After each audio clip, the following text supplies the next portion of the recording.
और वहाँ का राजा कौन है? मोह दस मौली। क्या बढ़िया है। मोह दस मौली तदभ्रात अहंकार, काम पाकार जित विश्राम हारी। बोले मोह जो है वो दशानन है, दसों इंद्रियों का मालिक है। और अहंकार महाराज जो हैं उसके भाई हैं बड़े प्रिय अभिमन्यु, अभिमन्यु कराऊं और कुंभकर्ण। और काम वृत्ति जो है वो मेघनाथ है। जब वो गर्जना करती है ना तो देवी वृत्तियां गिरी कंदरों में खो जाती हैं। आप देखते हो चित्रण, ये वेदांत का व्याकरण और वो वेदांत का साहित्य। जब मेघनाथ गर्जना करता है तो देवता लोग भागते हैं, गिरी कंदर खोहा। कैसे नित परावन होई, ऐसे कुछ है कि स्वर्ग में रोज ही भगदड़ मची रहती है। परावन होई माने भगदड़ मची रहती है। मेघनाथ गरजता है, ये भागते हैं सब। तो साधक के जीवन में भी जब मेघनाथ महाराज गरजते हैं काम, तो जितनी दैवी वृत्तियां हैं बस मरती तो नहीं हैं लेकिन भाग खड़ी होती है महाराज। तो आप देखो चित्रण कैसा है। लेकिन ये सब समुद्र के बीच में है। और समुद्र क्या है? देहाभिमान। और रामादल खोजने निकला तो वहां अड़ गया। बोले अब इसको कैसे पार किया जाए। बाकी सब तो ठीक है, लेकिन तो ऐसा है महाराज। इसलिए कोष तो है ही है। मैं लौट आता हूं, नहीं तो राम कथा शुरू हो जाएगी। कोष तो है ही है। आच्छादन तो करता है, नहीं करता तो कम से कम अज्ञान दृष्टि को पुष्ट कर देता है। अज्ञान में से निकलना बड़ा कठिन हो जाता है। खूब जम के अभ्यास किया ना हम देह, तब तक बाहर गए। हरे राम राम। तब ये होता है ना फिर। इसलिए कोशवत आच्छादकत्वात् कोशः। अवस्था क्या है इसकी? जागृत इति च उच्यते। स्थूल शरीर की जो अवस्था है उसको जागृत अवस्था कहते हैं। सूक्ष्म शरीर की स्वप्न, कारण शरीर की सुषुप्ति। देखो 3 अवस्थाएं हैं, 3 शरीर हैं। 3 प्रकार के भोग भी हैं। यहाँ उसका उदाहरण अब आगे करेंगे। स्थूल भुक, ये होगा स्थूल भुक। सूक्ष्म शरीर में क्या आया? क्या आया?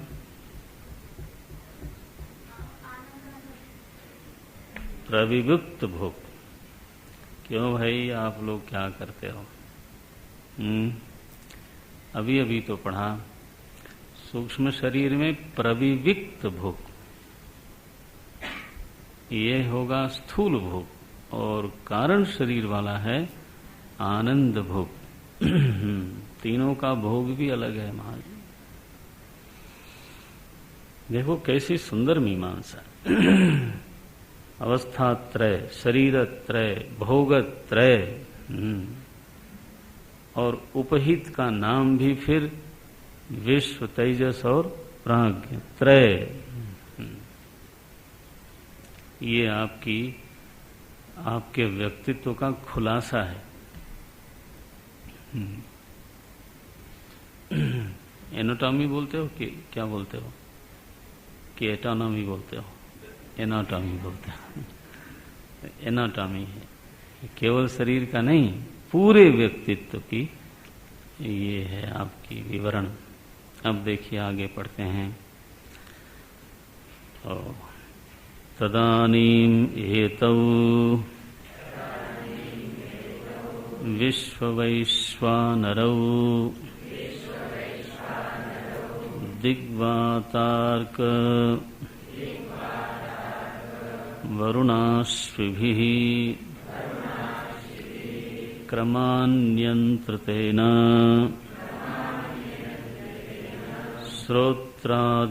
श्रोत्रादीन्द्रियपञ्चकेन क्रमात् शब्दस्पर्शरूपरसगन्धान्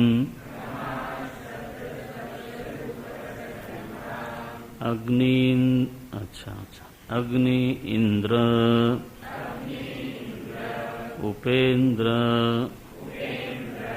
यम प्रजापतिभिः क्रमान्नियन्त्रितेन वाक् आदि इन्द्रियपञ्चकेन क्रमात् वचन आदान गमन विसर्ग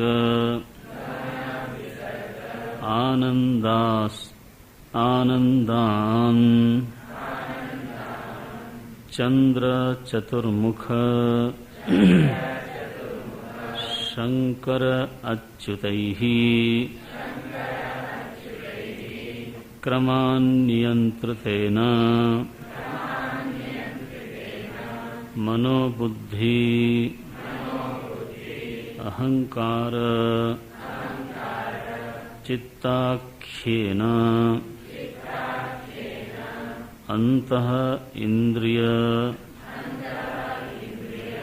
चतुष्केण क्रमात् संकल्प निश्चय अहंकार्य च एतांश्च अहंकार्य चैतांश्च सर्वान् एतान् स्थूल विषयान् अनुभवतः जागरितस्थानः बहिः प्रज्ञः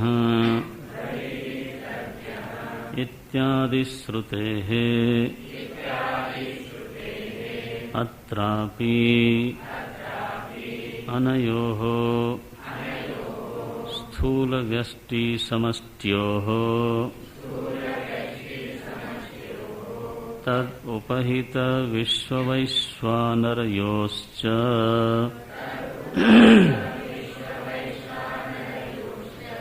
वनवृक्षवत् तदवच्छिन्नाकाशवच्च जलाशयजलवत् तद्गत प्रतिबिम्बाकाशवच्च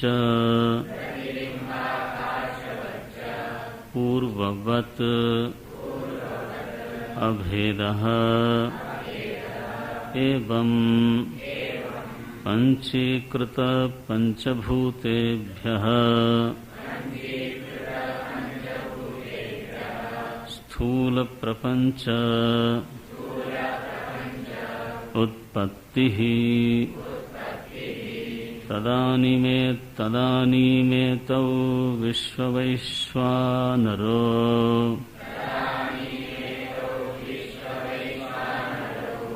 दिग्वातार्कवरुणाश्विभिः क्रमान्नियन्त्रितेन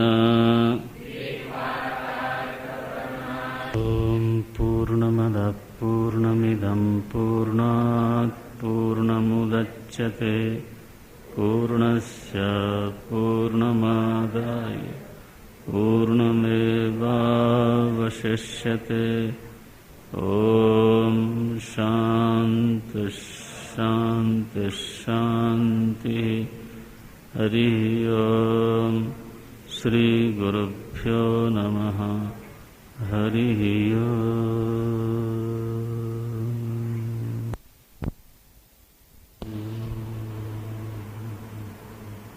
प्राय है जागृत अवस्थायाम,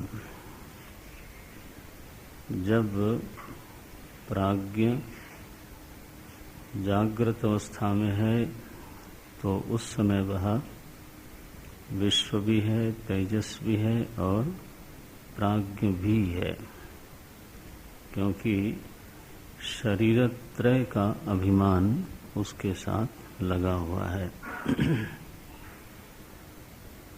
तो ये व्यावहारिक जीव हो गया। तदानीम एतौ मने तो बोलते हैं विश्व वैश्वानरौ। तो व्यष्टि में उपहित चेतन और समष्टि उपाधि में उपहित चेतन दोनों। तदानीम एतौ विश्व वैश्वानरौ क्या करते हैं तो बोले स्थूल विषयान अनुभवतः, ये मुख्य क्रिया है। तदानीम एतौ विश्व वैश्वानरौ स्थूल विषयान अनुभवतः। बस मिल गया आपको। स्थूल विषयान अनुभवतः, ये छोटा बनाना चाहिए। जब भी आप पढ़ते हैं मनन के लिए भी, तो पहले वाक्य का मुख्य कर्ता और क्रिया इन दोनों को आप पहले पकड़ लें। कर्ता कौन है तो विश्व वैश्वानरौ,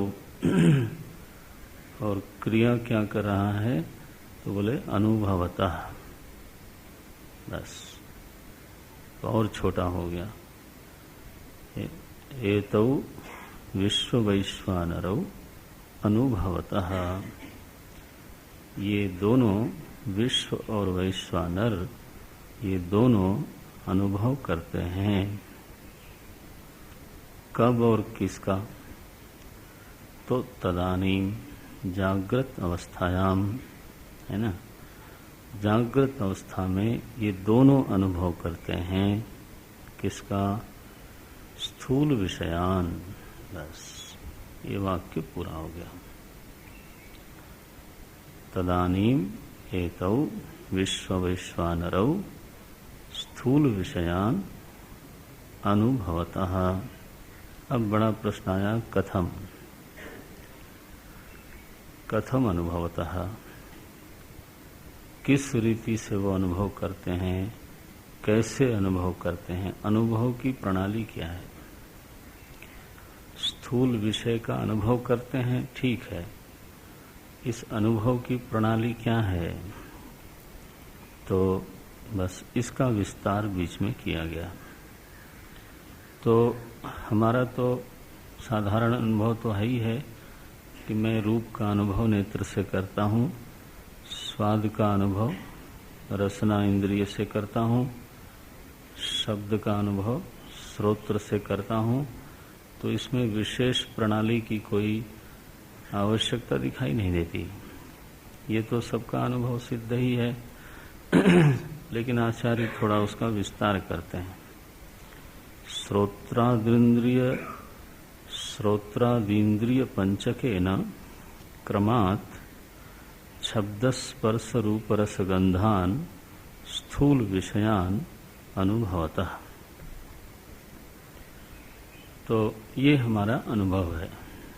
क्या बोलते हैं, शब्द पे ध्यान रखना आप, मैं कैसे चल रहा हूँ अपने ग्रंथ में। श्रोत्रादीन्द्रिय पंचकेन क्रमात् शब्दस्पर्श रूप रस गंधान स्थूल विषयान अनुभवतः। सबसे पहले ये तो कहते हैं श्रोत्रादि के क्रम क्या है। श्रोत्र त्वक, चक्षु, रसना, घ्राण, ये क्रम है। क्योंकि क्रमात् शब्द बीच में आया ना, तो श्रोत्रादीन्द्रिय पंचकेन क्रमात् शब्द स्पर्श रूप रस गंधान। तो श्रोत्र से शब्द का, हाँ, त्वचा से स्पर्श का, चक्षु से रूप का, रसना से रस का, घ्राण इंद्रिय से गंध का। क्रमात्, तो संक्षेप में लिखने की ये शैली है। तो सोचते समय उसका विस्तार अपने मन में अवश्य कर लेना चाहिए क्योंकि यहाँ एक इंद्रिय का उल्लेख किया गया और एक विषय का उल्लेख किया गया। विषय तो पांचों का उल्लेख किया, लेकिन इंद्रिय का उन्होंने केवल एक का उल्लेख किया, श्रोत्रादि इंद्रिय। बस, तो हैं तो 5, लेकिन उल्लेख किया एक का। आदि पद से उपलक्षणा लगा के पांचों का ग्रहण कर लेना चाहिए। श्रोत्रादि इंद्रिय पंचकेन क्रमात् शब्दस्पर्श रूप रसगंधान अनुभवतः। कथम, इतना तो हम सभी जानते हैं।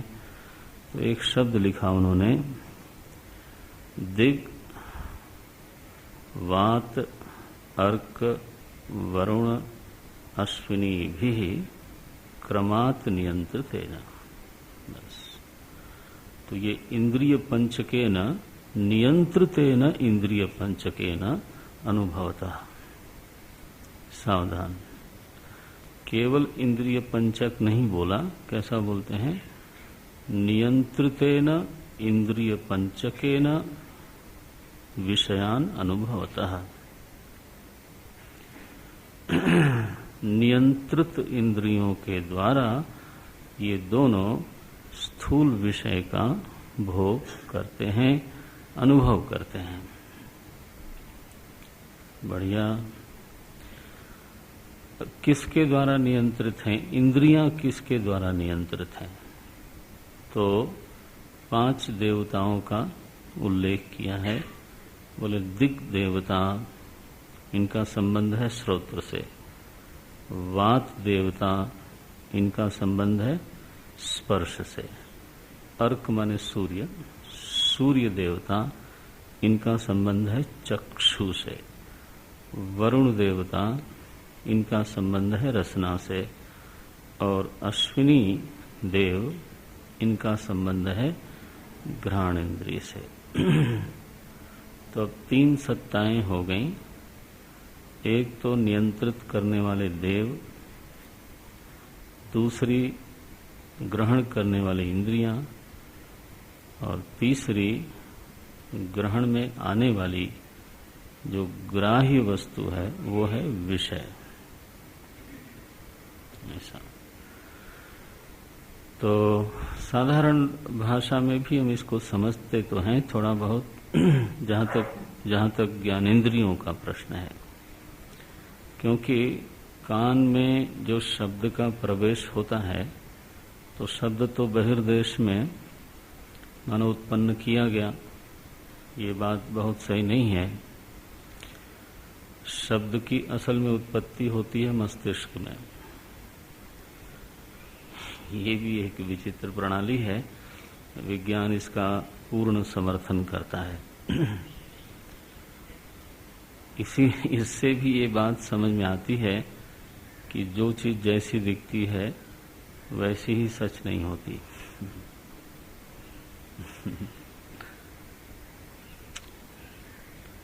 न रूपमस्येह तथोपलभ्यते विचार काले अस्य रूपम तथा न उपलभ्यते। यथा दृश्यते साधारण अवस्थायाम तथा रूपम तथा न उपलभ्यते। वो है, आप तो रोज खाने के समय बोलते हो ना, न रूपमस्येह तथोपलभ्यते। बहुत बड़ा स्टेटमेंट है। भगवान बोलते हैं अस्य जगतः रूपम तथा न उपलभ्यते कदा विचार काले। जब हम विचार करते हैं तो इस जगत का वही रूप नहीं मिलता जो आप साधारण रूप से देखते हो। नान्तो न चादिर न च संप्रतिष्ठा, ये तो बिल्कुल वेदांत की बात है। न इसका अंत है, न आदि है, न बीच में प्रतिष्ठा है। बताओ, इससे ज्यादा घोर अद्वैत वेदांत क्या कहा जाएगा? देखते हो क्या शब्द है? नान्तः न च आदि न च सम प्रतिष्ठा। भोजन के पहले आप उसको मिथ्याकरण कर देते हो।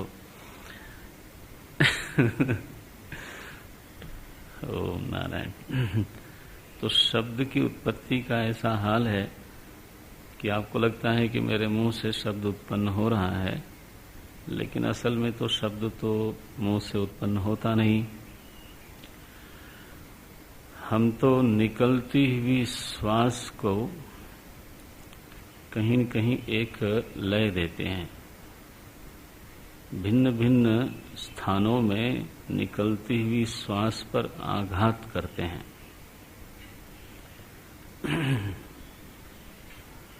बस इतना ही हमारा काम है। कंठ से लेकर ओष्ठ तक जो स्थान है बीच बीच में तो उन स्थानों पर निकलती हुई श्वास को श्वास पर आघात करते हैं। और इसीलिए लेती हुई सांस पर आप बोल नहीं सकते। बोल के दिखाओ जरा। लेती हुई सांस पर आप बोल नहीं सकते। ये तो जब सांस निकलती है उस समय आप आघात करते हो। कंठ में आघात करते हो, तालु में आघात करते हो, दंत से आघात करते हो, ओष्ठ से आघात करते हो। तो एक उसको आकार मिल जाता है तो बाहरी वातावरण में उसी लय में आपके एयर ड्रम तक तो वो ये वायु पहुंचती है या स्पंदन पहुंचता है। और वो एयर ड्रम पे बजाता है, उसी रीति से बजाता है।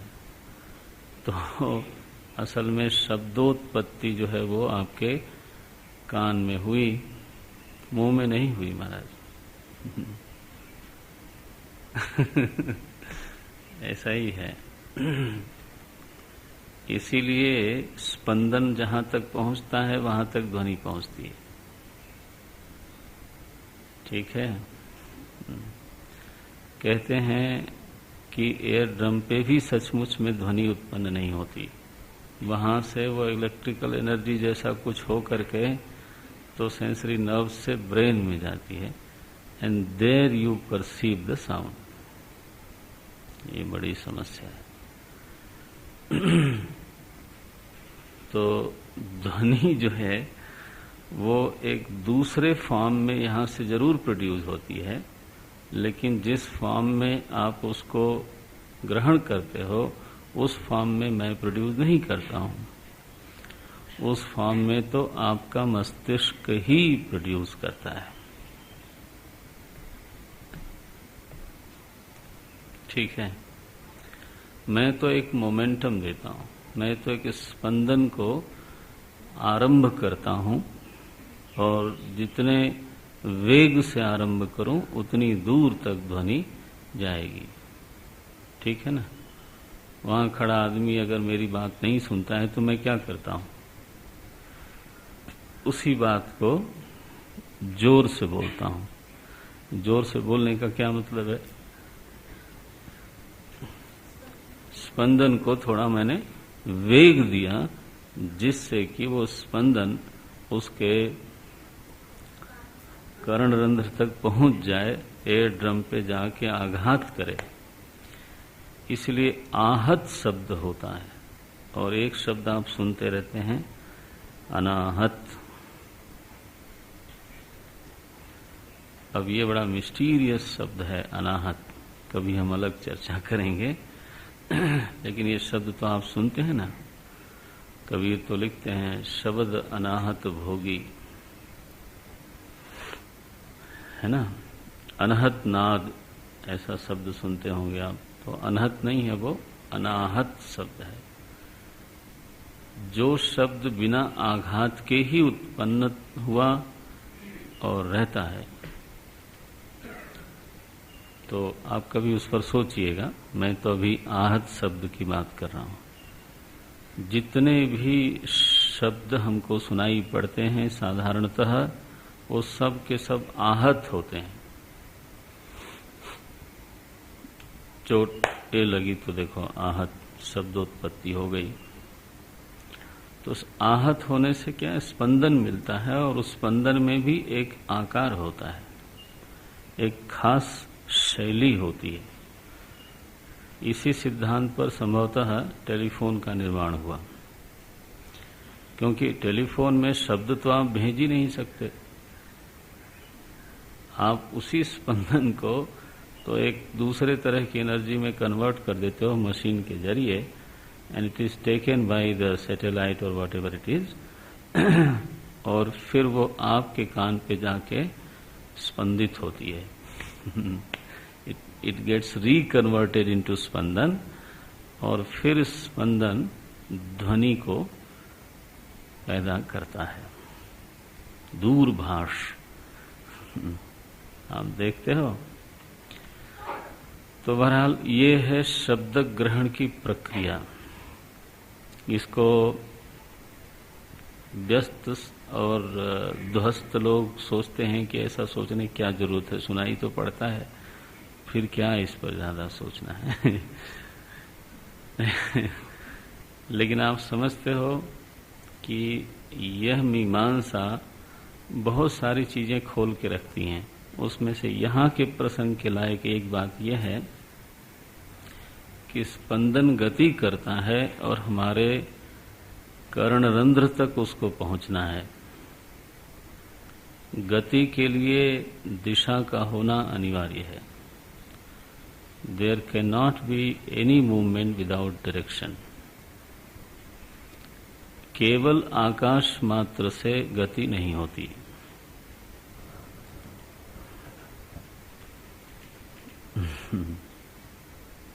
आप देख लो, चलोगे भी तो एक दिशा चाहिए, उंगली भी उठाओगे तो देखो एक दिशा चाहिए। हो ही नहीं सकता। If there is a movement, अगर गति है तो दिशा तो चाहिए। तो आकाश देवता नहीं लिखा, क्या लिखते हैं? दिग देवता। श्रोत्र जो है नियंत्रित होता है किससे? दिग देवता से। ये अद्भुत खोज है हमारे ऋषियों की कि उन्होंने दिग तत्व को आकाश तत्व से अलग स्वीकार किया। साधारणतः तो ऐसा आपको नहीं लगता होगा, हमको भी नहीं लगता, लेकिन विचार से तो लगता है।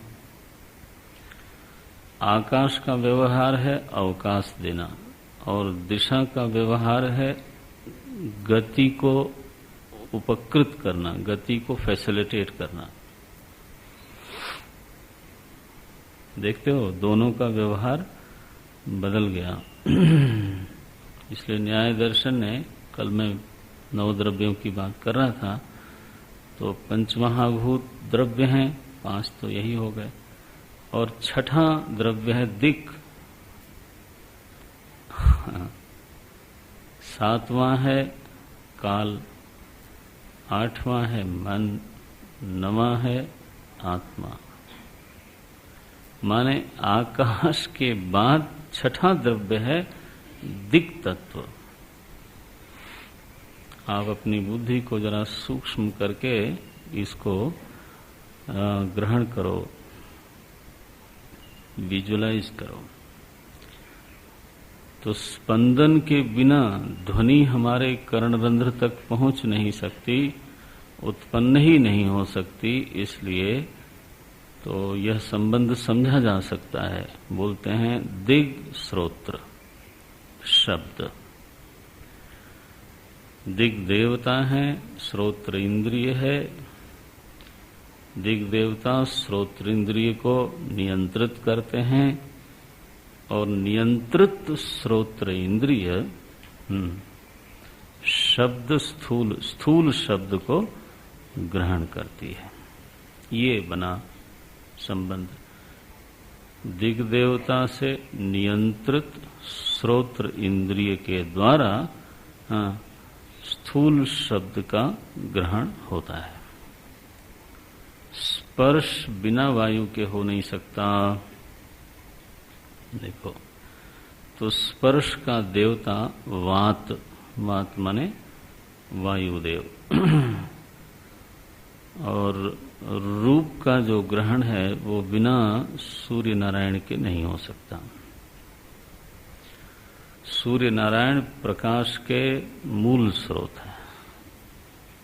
तो बाकी भी जगह जो प्रकाश इत्यादि आता है वो प्रकारांतर से सूर्य नारायण की ही कृपा है। ये जो इलेक्ट्रिसिटी आपको एनर्जी का जो मेन सोर्स है वो सूर्य नारायण है। तो इलेक्ट्रिकल एनर्जी भी असल में कन्वर्टेड एनर्जी है। वो पहले आई कहाँ से? सूर्य नारायण से।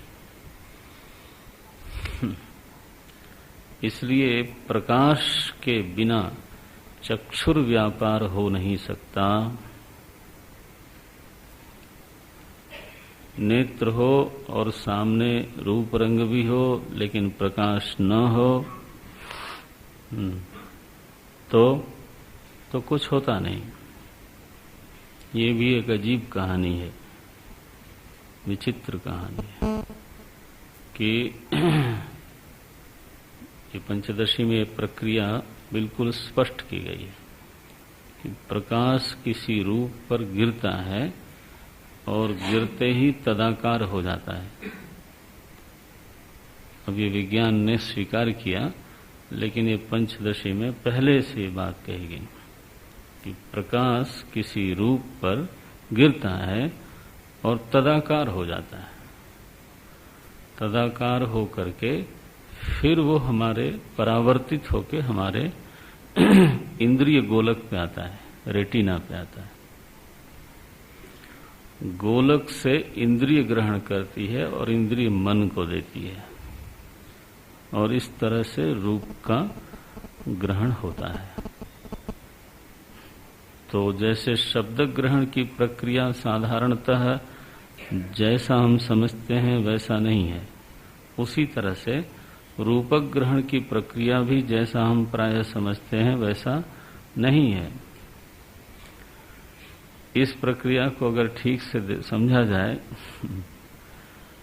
तो हम ये कंफर्म नहीं कर सकते कि यह रूप ऐसा ही है। आप समझते हो, आज तक दुनिया ने किसी का रूप देखा ही नहीं।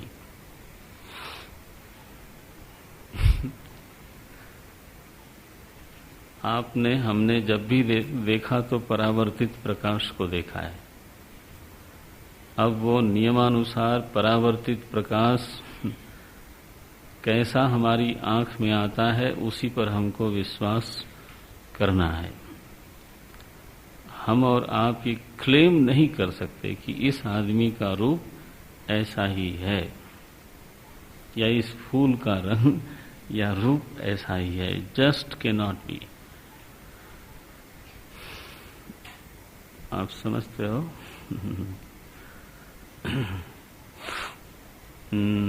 क्या इसको अंग्रेजी में एक शब्द है,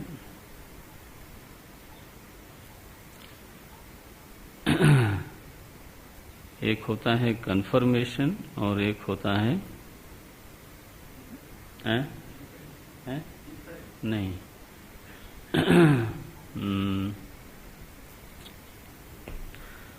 मैंने विज्ञान के मित्र लोग हमारे मिलते हैं, हम खूब बात करते हैं उनसे, तो बोले कि साइंस की किसी भी बात को कंफर्म नहीं किया जा सकता, उसको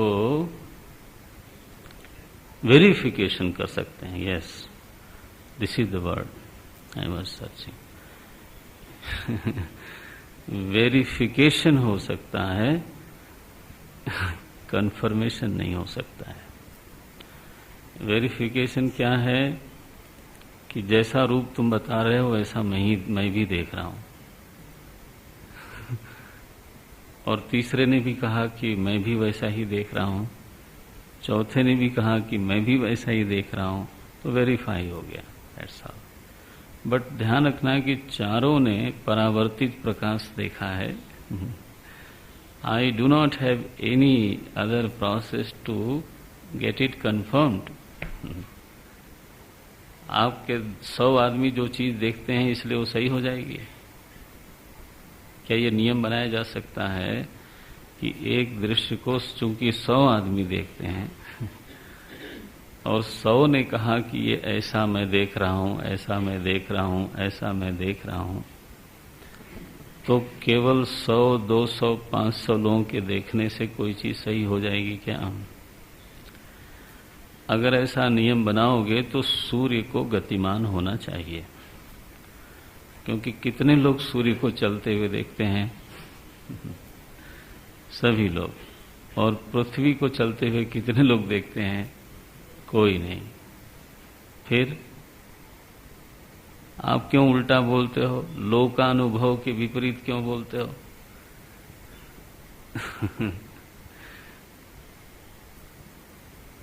आप समझते हो केवल वेदांत ही नहीं झिझोड़ता, विज्ञान वाले भी बहुत झिझोड़ते हैं मन को। फिर लगता है कि नरूपमस्येह तथोपलभ्यते, ये तो जैसा हमको मालूम पड़ता है ठोस ठोस वैसा तो है ही नहीं।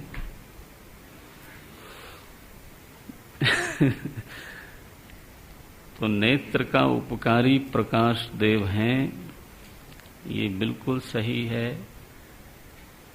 सूर्य नारायण का नेत्र से संबंध अस्वीकार करके नेत्र व्यापार हो नहीं सकता।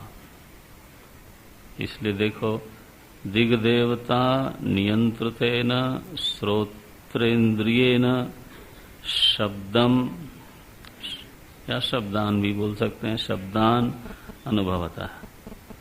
वात देवता नियंत्रितेन स्पर्शेन्द्रियेण स्पर्शान अनुभवता। तो अर्क देवता नियंत्रितेन, ऐसा वाक्य बनाएंगे छोटा छोटा छोटा अपने मनन के लिए। ये होमवर्क आपको करना ही चाहिए, तभी आपको पक्का हो जाएगा।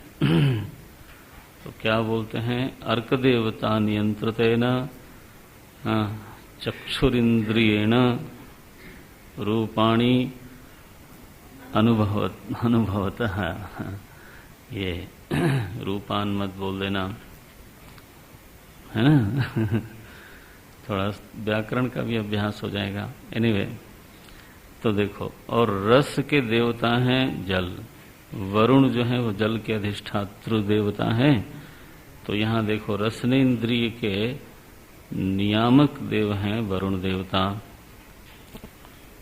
और बिना जल के स्वादोत्पत्ति होती ही नहीं, इसलिए रसना इंद्रिय का विषय है स्वाद, और रसना इंद्रिय का देव है वरुण, है ना?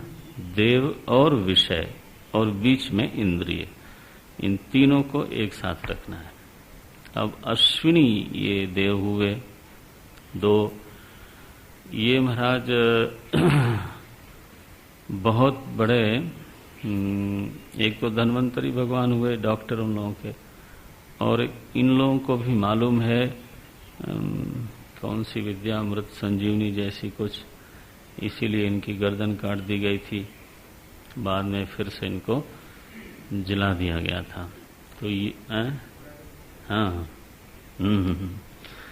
तो इनको भी मालूम है, ये भी औषधि विज्ञान के धनी लोग हैं। तो औषधि का संबंध किससे?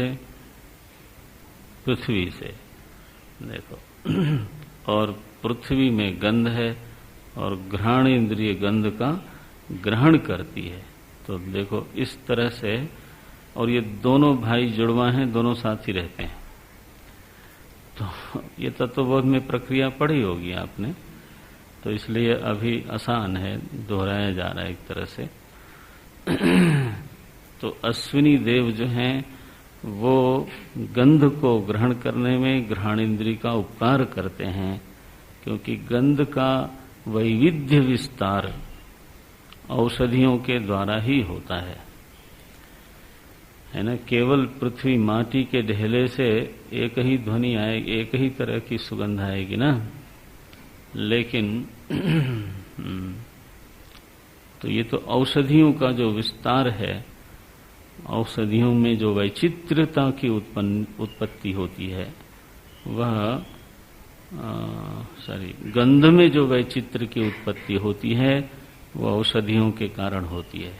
और औषधियों का संबंध अश्विनी देव से है, इसलिए कहा गया अश्विनी कुमारों के द्वारा नियंत्रित होती है घ्राणेन्द्री, और उस घ्राणेन्द्री के द्वारा ग्रहण होता है गंध विषय। अब यहाँ पर आप देखें थोड़ा सा कि सृष्टि जो वेदांत ने सृष्टि को जिस तरह से देखा है,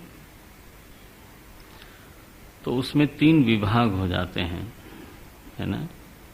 एक तो ये है कि आध्यात्मिक सत्ता है, दूसरी है आदि भौतिक सत्ता, और तीसरी है आधिदैविक सत्ता। तो अधिभूत कहते हैं जो इंद्रिय ग्राह्य है, ठीक है ना। जैसे शब्द स्पर्श रूप रस गंध और तदवान पंच महाभूत, ये सब क्या हुए? अधिभूत हुए। अच्छा, अध्यात्म क्या हुए? जिसमें अहम बुद्धि है, जिसमें आत्मबुद्धि है, उसी को अध्यात्म कहते हैं। अध्यात्म ने आत्मा नहीं, हाँ, सावधान। अध्यात्म ने आत्मा नहीं, उसमें अधि उपसर्ग लगा हुआ है, आत्मा किधर से हो जाएगी? क्या बोले, ये बहुत अच्छे आध्यात्मिक व्यक्ति हैं, डज नॉट मीन कि वो आत्मनिष्ठ हैं। प्लीज, वेदांत इसको नहीं बोलता ऐसा। आध्यात्मिकता शुरू कहाँ से होती है? देह से शुरू होती है, क्योंकि आत्मा शब्द का प्रयोग देह से शुरू करते हैं हम। अयम अहम अस्मि, यहाँ से शुरू करते हैं, स्वभाव तक जाते हैं।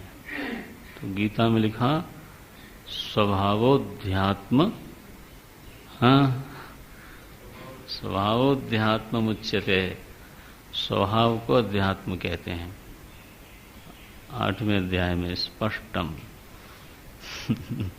वो बहुत इंटरेस्टिंग है, सीधा सीधा नहीं बोलते ना कृष्ण भगवान, बोलते टेढ़ा ही हैं थोड़ा। तो क्योंकि वहां कर्म नाम रख दिया विसर्ग का। मैं उधर नहीं जाता, नहीं तो फिर से एक नई शाखा खुलेगी। तो मेरा तो केवल अध्यात्म से संबंध है अभी। तो स्वभाव तक, हाँ, जो हमारा संस्कारात्मक व्यक्तित्व है, जिसको आप आनंदमय कोश बोलते हो, वहां से लेकर अन्नमय कोश तक की जो मीमांसा है, समझ है, उसको बोलते हैं आध्यात्मिक समझ या आध्यात्मिक मीमांसा। इसलिए निवेदन यह है कि अंग्रेजी में जो स्पिरिचुअल शब्द बनता है, उस पर पुनर्विचार कर लेना आप। क्योंकि अध्यात्म तो ठीक ही है। एनीवे, तो इंद्रिय जो है वो आध्यात्म